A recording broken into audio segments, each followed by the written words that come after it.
We are in the month of Elul. It just began.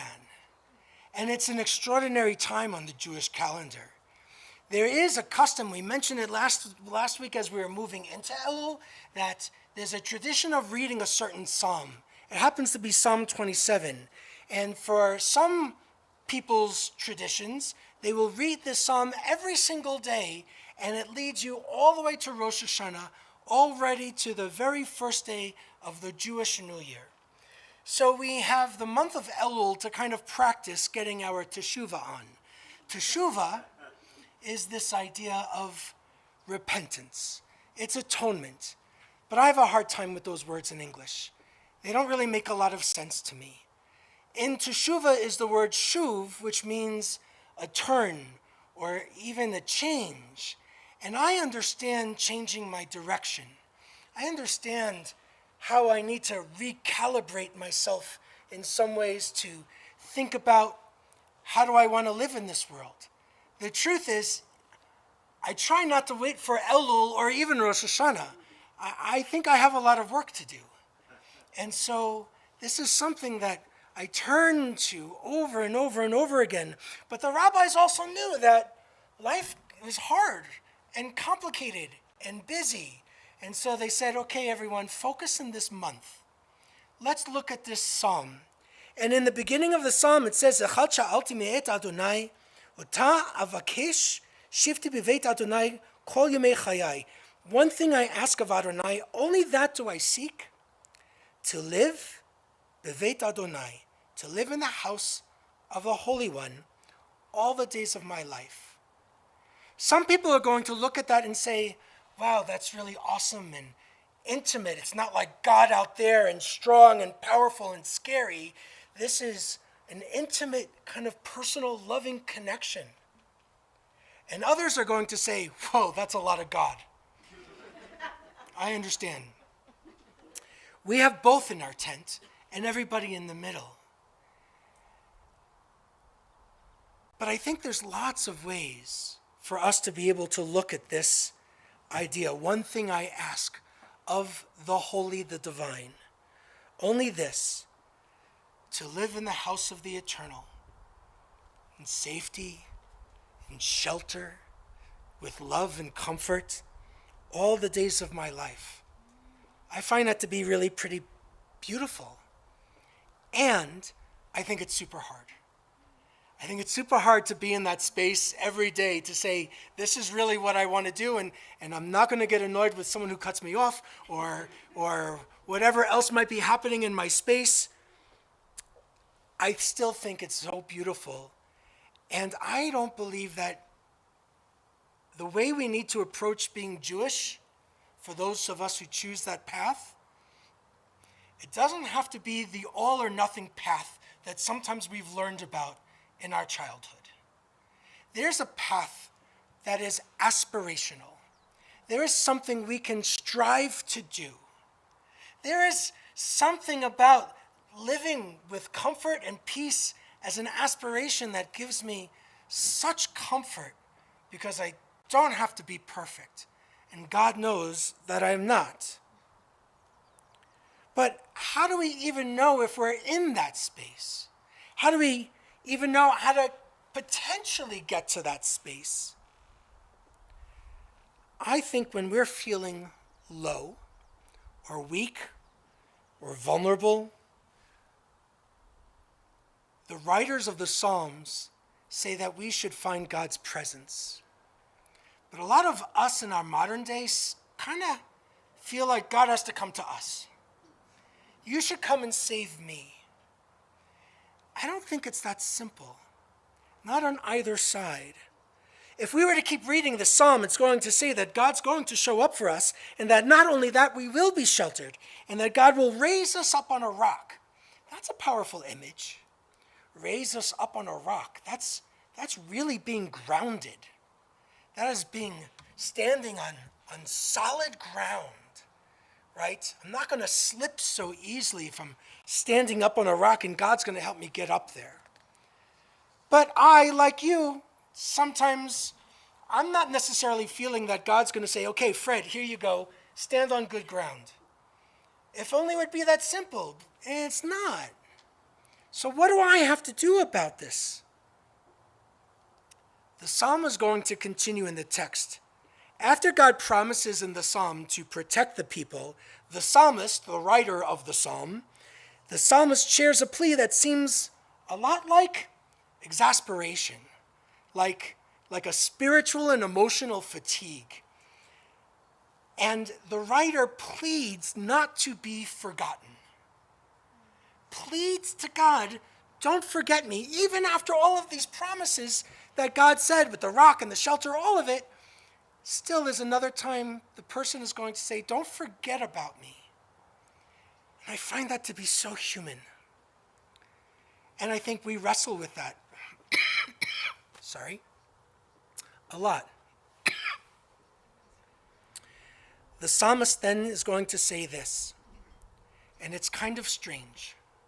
In English, it says, had I not the assurance that I would enjoy the goodness of the eternal in the land of the living, and it stops there. It's like a fragment. It's not even the whole complete thought. I'll say it again. It says, had I not the assurance.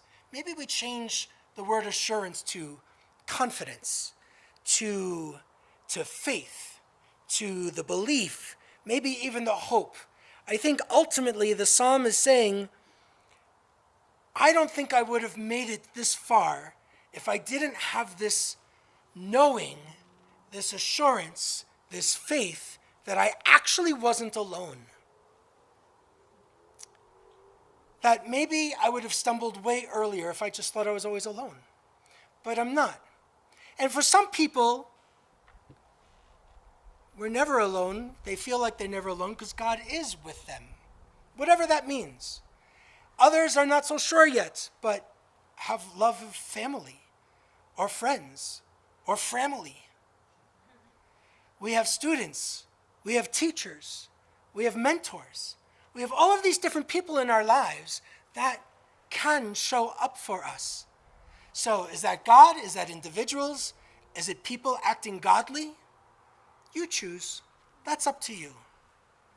But this idea that had I not known is something that is really compelling for me. And the Hebrew word for this, had I not, it's an unusual word in the Bible. It's lule. Lule. And we're going to spell it for you. Because I know some of you haven't been in Sunday school in a while. So I have a chart. It's easier when we were all on Zoom. See this? This is the word lule. Now, when it's written in a traditional way, it has dots all around it. Not the vowels, but these other, like, decorated dots. Thank you. And the decorating dots is sort of like the ancient scribes' versions of highlighting. They're saying, this is really important, this word, had I not. It doesn't seem so important. It's not like justice or love. It's had I not. But the word again is lule. I need 4 volunteers. Okay, that row. All right, come over here. I need you to see what's going on here. It's not a hard thing. Wait, it's in Hebrew. So you guys are going to come this way. So you stay there and face the congregation. You come next to him. Hold up your letters. You're going to stand over here. Great. Now hold them up so people can see. So the first letter is a lamed, a vav, a lamed, and an aleph. Right? You can see close enough. Hopefully our friends online, you can see a little bit. Keep holding. You're doing great. So lule is this idea of had I not, what should I be doing? And in a scribe written document of text, it's going to have dots, 3 dots on the top and 3 dots on the bottom. That's what's happening in this text. But the rabbis are also going to say, wait a second, we're reading this psalm during the month of Elul. Could there be a tie? You go over there. So scooch a little bit so the people in the camera can see. Now you have Elul, right? This is highly embarrassing to me right now because we actually have Israelis in the congregation. And now I'm just showing you what the Hebrew letters are looking like. Lule, had I not, something that has given our sages before a moment to pause and maybe trying to see God as the source of salvation, which can be lovely if you're that kind of spiritual person. But for a lot of us, we also are wrestling with this idea of, well, what else could it mean? Well, maybe it's the month of Elul where we reconfigure, we rework the letters. What can the letters really mean? Thank you, friends. Do we get gold stars or something? You got gold matzo balls. I want to share with you something from a friend named Deborah Robbins. Rabbi Deborah Robbins is a Reform rabbi in Texas, and she wrote a beautiful, beautiful book relating to readings for every day of the month of Elul. And she focuses on this Elul Lule conversation. This is what she says. It's a puzzle on the page each morning. Dots, remember the dots I told you about? Dots dance around the Hebrew letters. Their energy attracts my attention. Lamed Vav, Lamed Aleph, Lule, had I not. The Hebrew letters spell out the internal, spiritual, and emotional work I have to do. Reluctant, resistant, not yet remorseful. So I have to rearrange the Hebrew letters. Elul, Aleph, Lamed, Vav, Lamed. Elul, this month when my life is full of doubt, questions, and regret. Only a month to work the puzzle, to turn the letters around, read them in a mirror. A whole month to look at myself, to turn myself around, to put my relationships, choices, actions in a different order. To see myself in the mirror. The puzzle is visible on the page. The dots draw it back to my attention. Lule. If I don't solve it, darkness will conceal the possibility and promise of this new year. Elul, when I turn the letters around, I will see goodness, blessing, broken pieces become one. That's my hope for us, for this Elul. We can try and figure out how to rearrange our lives and put the broken back into the whole. That is my hope. So with that, friends, let's turn to page 89. I'm going to ask you to stand. There is a tradition to hear the shofar's blast during the month of Elul. Now, another tradition is not to do it on Shabbat. I think this is when we gather, so this is when we're going to do it. And the shofar is this idea of waking us up from a spiritual slumber, whatever that means. On page 89, we can read that middle paragraph together. Let us ascend as we hear the call of community, the voice of return. Let us ascend as we feel the pull and power of tradition. Let us ascend toward forgiveness and peace of mind, toward help for change and acts of repair. Let us ascend to the sound of shofar. Let us enter the gates of teshuvah.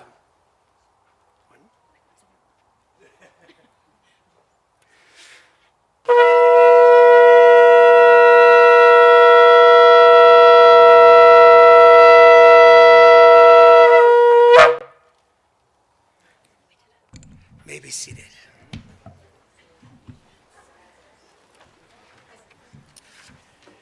Turn back into the handout. You will see it on the third panel all the way to the right in the middle of the page. I love to sing these words during the month of Elul. This idea of turning back, returning to God, to ourselves, to each other. And I find that inspiration in these words. So we did this last year. You may not remember if you weren't around here last year, so I'll teach it a little bit to you. Create a pure heart in me, O God. Create a pure heart in me. Try that again. Create a pure heart in me, O God. Create a pure heart in me. Beautiful. And renew a true soul within me, and renew a true soul within. Okay, so we're going to do that again.